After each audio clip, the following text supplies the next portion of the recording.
There's a particular kind of silence that fills a room when money is about to change hands, and not everyone's going to be happy about it. You can feel it before anyone speaks. It sits in the air like humidity. Heavy. Warm. The kind of quiet that makes you aware of your own breathing. That was the silence in Howard Place's conference room the morning they read my father's will. Howard was an estate attorney on Dunor Street in Callaway County. Thin man, careful hands, the kind of person who writes slowly because he's learned that sloppy handwriting leads to lawsuits. He had a box of tissues sitting on the windowsill near the blinds, and I clocked it the second I walked in. You learn to notice things like that when you've spent enough time in rooms where people cry. Not because they're sad, because they're furious and don't want anyone to see it. There were 6 of us that morning. My mother had been gone 4 years by then, so what remained was my father's side of the bloodline. My Uncle Gerald sat at the head of the table like he owned the room. His wife Patrice beside him, legs crossed, mouth a thin line of patience. Their son Derek, my cousin, who had the posture of a man who'd already been told what he was getting. My father's younger sister Marlene sat near the door like she might need to leave quickly. And me. I sat across from Gerald. I don't know why. Maybe because part of me already sensed what was coming and wanted to watch his face when it happened. Howard read the entire will before he opened the floor. No interruptions, no questions, just his steady, measured voice moving through my father's last decisions like a man reading a recipe. Gerald got the farmhouse on Route 9. 12 acres of cleared pasture around it, the land my father and Gerald had grown up on. The land with the porch and the gravel drive and the mailbox that still had my grandfather's name on it. Derek got the equipment, 2 tractors, a grain auger, the flatbed trailer, everything inside the machinery barn, tools that had weight and purpose and immediate, obvious value. Marlene got the investment account. Howard read the balance out loud without blinking. $61,000. And then he got to me. I received a rural parcel. 41 acres on the county's eastern edge, off a road called Briar Creek. No structure on it. No utilities. No nothing. Assessed by Callaway County at $28,000. Howard's voice didn't shift when he read my portion. Same tone, same speed, same careful enunciation. As if $28,000 and a farmhouse with 12 acres were somehow standing on the same ground, as if the numbers were cousins instead of strangers. Gerald didn't even wait until we left the building. He leaned back in his chair, and I want you to picture this, because it matters. He leaned back with his arms slightly open, the way a man sits when he wants you to know he's relaxed, when he wants his comfort to be part of the message. That parcel's been sitting empty since your grandfather's time, he said, looked right at me. Not unkind, exactly. Worse than unkind. Pitying. Overgrown, no road in. County tried to buy it twice and walked away both times. He let that land. Then he shook his head just slightly, like he was delivering bad news to someone he barely knew. Worthless dirt. You'd need a miracle to move that. And Patrice, this is the part I'll never forget. Patrice reached over and touched his arm. Not to quiet him. Not to say that's enough, Gerald. She touched him the way you touch someone when you want them to feel your agreement through your fingertips. A small, deliberate gesture of solidarity. You're right, honey. You're absolutely right. I looked at that touch, and something shifted inside me. Not broke. Shifted. Like a bone resetting itself without anesthesia. I thanked Howard Place. I collected my copy of the deed. I walked to my car with the folder under my arm, and I drove home with the windows down, because I needed air that didn't smell like that conference room. Now, let me tell you what I actually felt in those first few days, because I think it matters, and I think most people would lie about it. It wasn't anger. Anger is hot. Anger moves. What I felt was slower than that. Colder. It was the very specific humiliation of being handed the thing nobody else wanted and then being watched, carefully, quietly watched, to see what your face would do, to see if you'd flinch, to see if you'd argue, to see if you'd cry and reach for that box of tissues on the windowsill. I didn't do any of those things, and I think that bothered Gerald more than if I had. My father loved me. I want to be clear about that because the rest of this story doesn't work if you think he didn't. He loved me in the way quiet men love, without announcement, without explanation, sometimes without evidence you could point to in a courtroom. But he had also lived his whole life next to Gerald, and Gerald was the kind of man who could make you feel like his opinion was the weather. Unavoidable, constant, not worth arguing with because it was just going to keep coming regardless. Maybe my father let Gerald shape the will. Maybe he didn't. Maybe what he gave me was exactly what he intended, for reasons I hadn't figured out yet. I turned that over and over in my head for days and couldn't land on an answer that stayed still. What I knew, what was solid and undeniable, was this. I owned 41 acres of Callaway County, and every single person in that conference room believed it was worth less than a second-hand tractor. The Saturday after the reading, I drove out to Briar Creek Road. The parcel wasn't easy to find. The county's recorded access point was a gap in a rusted fence line off a gravel road that didn't show up on most maps. I parked on the shoulder and stepped out into knee-high grass. Young cedar trees had planted themselves across what might have once been a cleared field, growing up through the weeds like teenagers who'd outgrown their clothes. And here's the thing that surprised me. The ground was firm. I had expected mush. I'd expected swamp. I'd expected the land to confirm everything Gerald had said about it, that it was soft and useless and forgotten for good reason. Another punchline. Another thing to pity me for. But the earth under that grass was dense, dry. A red clay subsoil that held your boot print without giving an inch. The kind of ground that doesn't move when the rain comes. The kind of ground that someone, someday, could build on. I walked the edges as best I could. The eastern boundary climbed a low ridge. The northern side dropped into a shallow drainage channel, bone dry in October. The western line was still marked by a wire fence my grandfather had strung sometime in the 70s, rusted, yes, but upright. Posts still buried solid in that stubborn clay. 41 acres. Overgrown, sure. No utilities, fine. No road in, technically. But solid ground. Ground that had been quietly holding its shape for decades while everyone who should have paid attention looked the other way. And then I saw something else.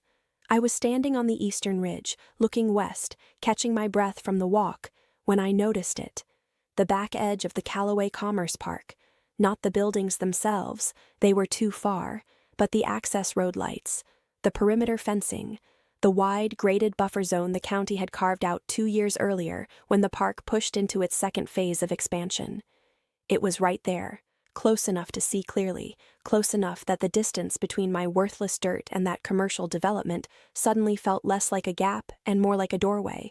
I stood on that ridge for a very long time. The sun moved. The shadows shifted. The cedar trees threw long lines across the grass.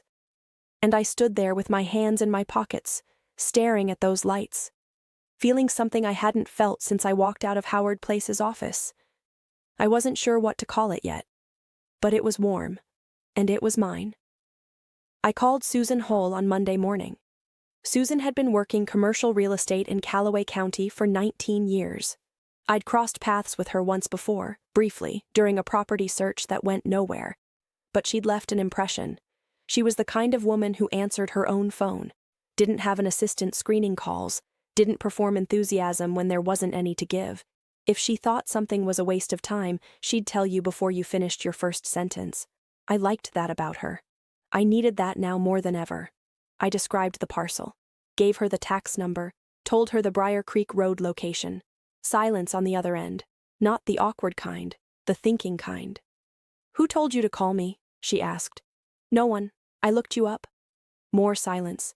Then, "I know that parcel. Your father's land?" "Yes." I could practically hear gears turning through the phone line. Whatever she was thinking it fast and choosing her words slow. "Don't do anything with it yet," she said. "Don't list it. Don't call developers. Don't talk to your family. Don't mention it to anyone at Thanksgiving dinner or at the gas station or in passing at church. Give me a few days." I asked her why. "Because I know something about that corridor," she said. "And I want to look at a few things before I tell you what I think it means." She hung up. No goodbye, no pleasantries, just the click of a woman who had work to do and didn't see the point in decorating the edges of a phone call. 3 days. That's how long I waited, 3 days of staring at my phone like a teenager, replaying Gerald's voice in my head. Worthless dirt. You'd need a miracle. 3 days of standing in my kitchen at midnight drinking coffee I didn't need, thinking about my father's hands in his coat pockets on that ridge. Susan called back Thursday. She had pulled the Callaway County infrastructure planning files. Public record, technically. Available to anyone. But available is a generous word when you're talking about government documents buried 6 layers deep in a planning commission website, written in language designed to be read by engineers and ignored by everyone else. Susan knew where to look. More importantly, she knew what the words actually meant once she found them. She'd also made 2 phone calls, one to someone she knew at the county engineer's office, one to a commercial broker who worked the Eastern Corridor, a guy she'd done 3 deals with over the years, and trusted enough to ask the kinds of questions you don't put in an email. "The Commerce Park expansion," she said, "is not finished." I held my breath. Phase 2 was the road and the buffer zone. That's what you can see from the ridge, but Phase 3 is coming, a logistics and light manufacturing cluster along the eastern edge. The county approved the master plan 14 months ago. It's not public yet, not in a way that regular people would notice, but it's sitting right there in the capital improvement budget. Funded, scheduled, moving. I didn't say anything. I didn't trust my voice yet. "Your parcel," she continued, "sits directly adjacent to the Phase 3 boundary. And here's the part that matters. The county needs a utility corridor and a secondary access road to service the new cluster.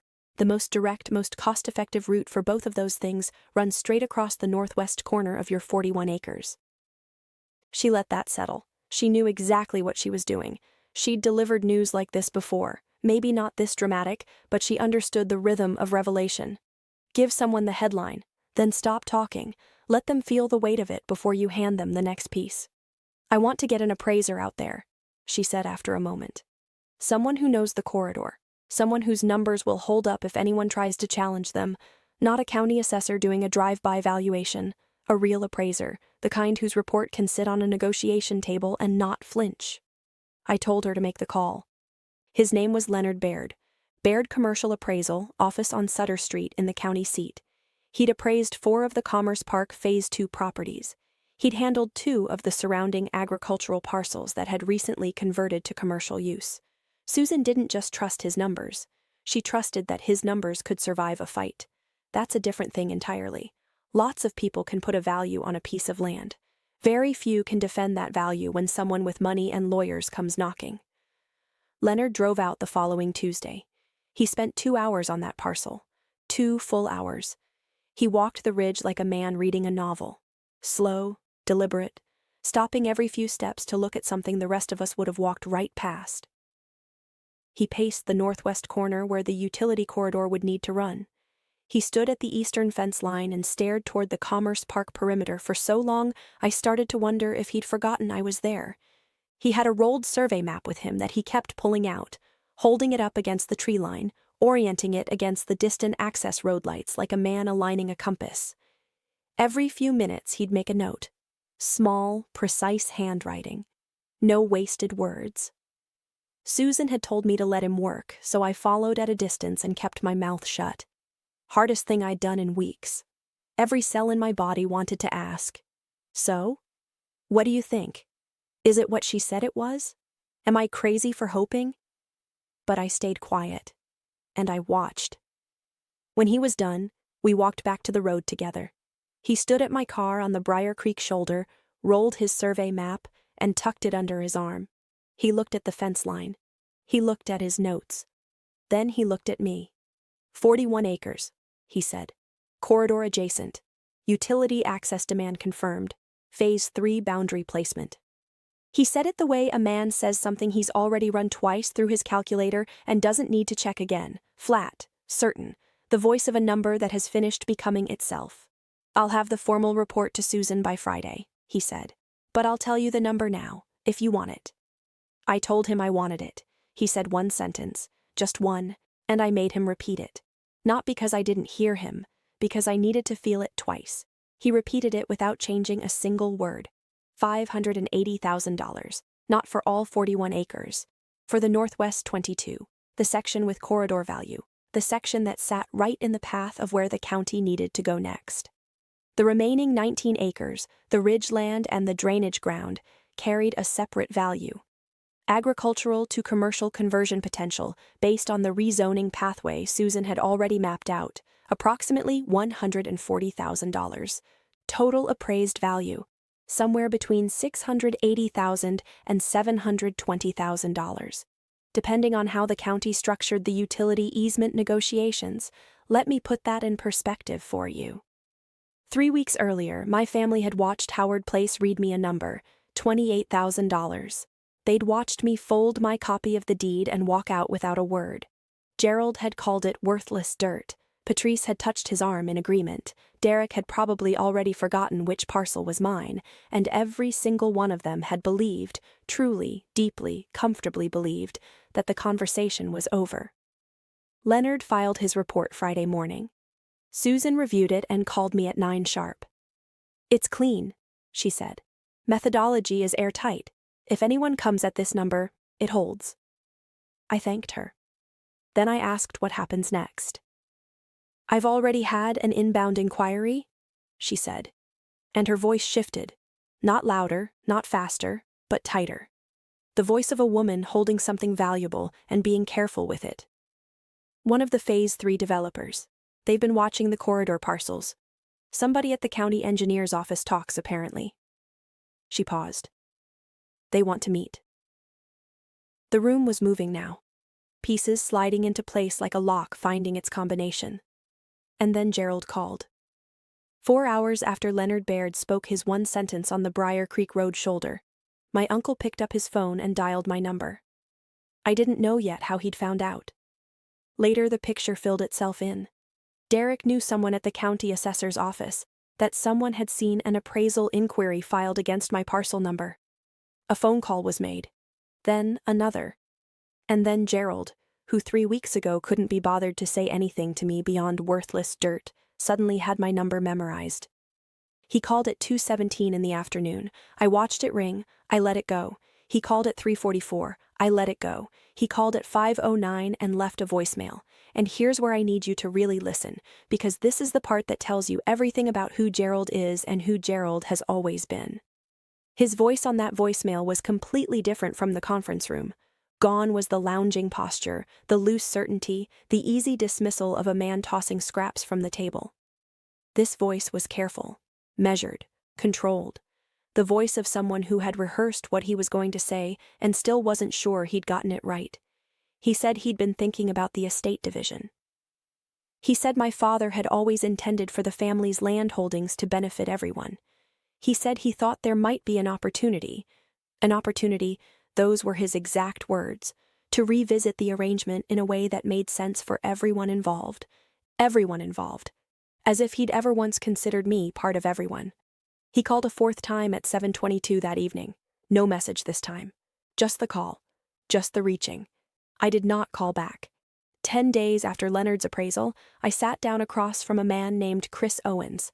Chris was a project manager with Meridian Land Development, operating under the Phase 3 Contractor Consortium. The meeting was at Susan's office on Commerce Boulevard, neutral ground, her turf, a room where she controlled the temperature both literally and otherwise. Patricia Ewan sat beside me.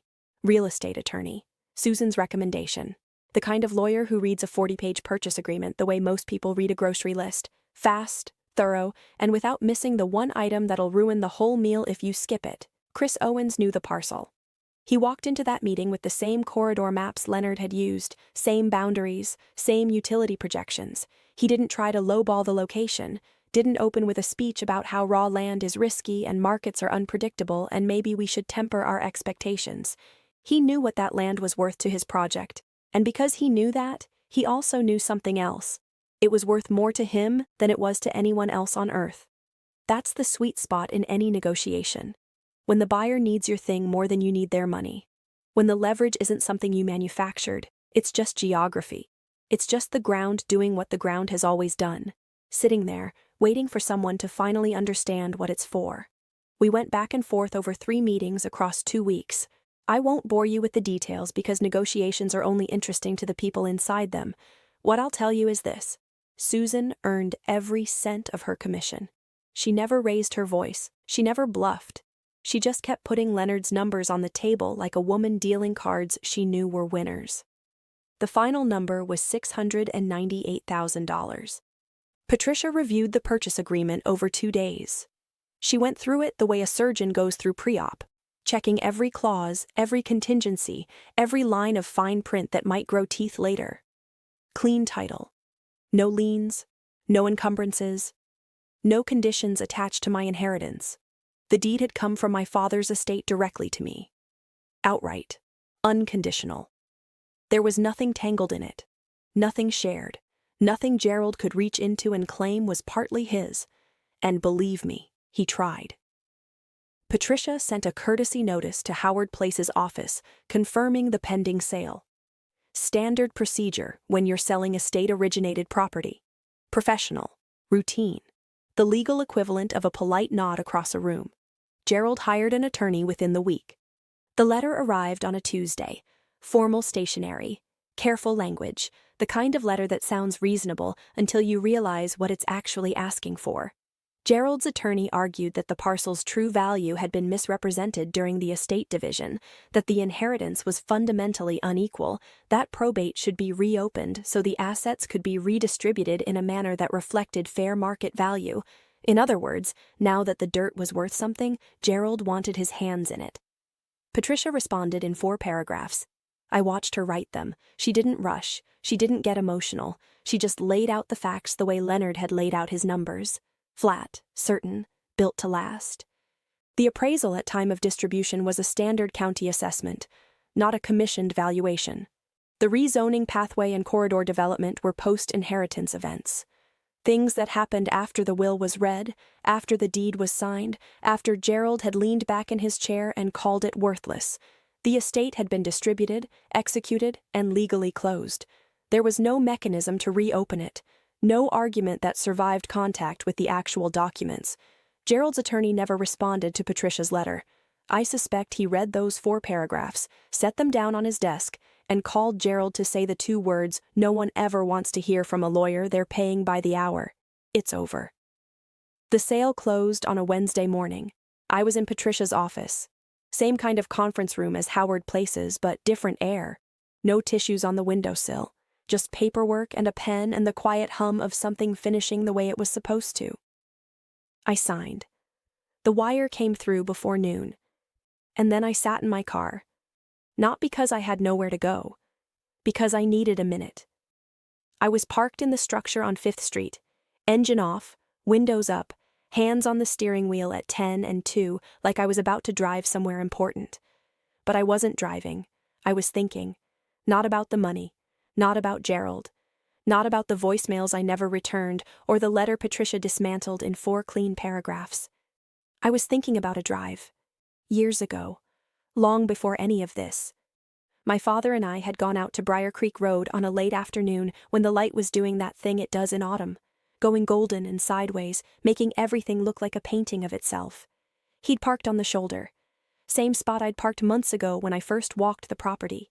Same gravel. Same fence line. He walked me to the edge and pointed at the ridge. Didn't say much. He never did. My father was a man who communicated through proximity, through showing up, through driving you somewhere and standing next to you and trusting that you'd eventually see what he was looking at. We stood there for a while, him with his hands buried in his coat pockets, me trying to figure out what I was supposed to be noticing, the trees, the clay, the quiet. The way the ridge held the last of the light while the rest of the valley had already let it go. He didn't explain. He didn't give a speech about legacy or patience or the long game. He just stood there, present, unhurried, like a man who had put something in the ground years ago and was content to wait for it without checking every season to see if it had sprouted. I think he knew. I think he knew that land was worth more than anyone around him understood. I think he watched Gerald dismiss it, and Patrice agree and Derek forget about it, and I think he saw all of that and kept quiet. Because my father understood something about value that Gerald never will, that the people who talk the loudest about what things are worth are almost always wrong. That real value is patient, it doesn't perform, It doesn't announce itself in a conference room or justify itself over a voicemail. It just sits in the ground, steady as red clay, waiting for the one person willing to walk out there and look. I think he knew I was that person. I think the 41 acres was never a leftover, never scraps from the table. I think it was the whole point. I don't know if that's true. I have no proof. There's no letter, no recording, no deathbed confession where my father winks and says, "Just wait, sweetheart. You'll see." Maybe I'm writing a story onto a silence that was just silence. Maybe he simply divided what he had, and Gerald got the better hand, and the land was worthless until it wasn't. But I let myself believe it. I let myself believe he stood on that ridge and saw what I eventually saw: the lights, the corridor, the future pressing itself right up against the fence line. I let myself believe he trusted me enough to leave me the answer without the instructions. That's the version I carry, and nobody gets to take it from me. Gerald still has the farmhouse on Route 9, 12 cleared acres, a grain auger, a name on a deed for a property whose value hasn't moved in 15 years and won't move in the next 15 either. I have $698,000. I have a real estate attorney who answers on the first ring. I have Susan Hull's number saved in my phone and Leonard Baird's appraisal in a fireproof safe in my closet. Gerald hasn't called again. Neither has anyone. And I think about that sometimes. The silence. How it used to feel like a wound. How it felt in Howard Place's conference room when no one in my family looked at me after the number was read. How it felt on those first nights when I lay in bed turning that $28,000 figure over in my hands like a stone I couldn't put down. But silence changes shape depending on where you're standing. From a conference room chair, it feels like erasure. From a ridge on Briar Creek Road at sunset, it feels like the whole world holding its breath. And from the driver's seat of your car on a Wednesday morning with a wire confirmation glowing on your phone screen, it feels like the only answer that ever mattered. The quiet kind. The kind nobody sees coming. The kind that holds.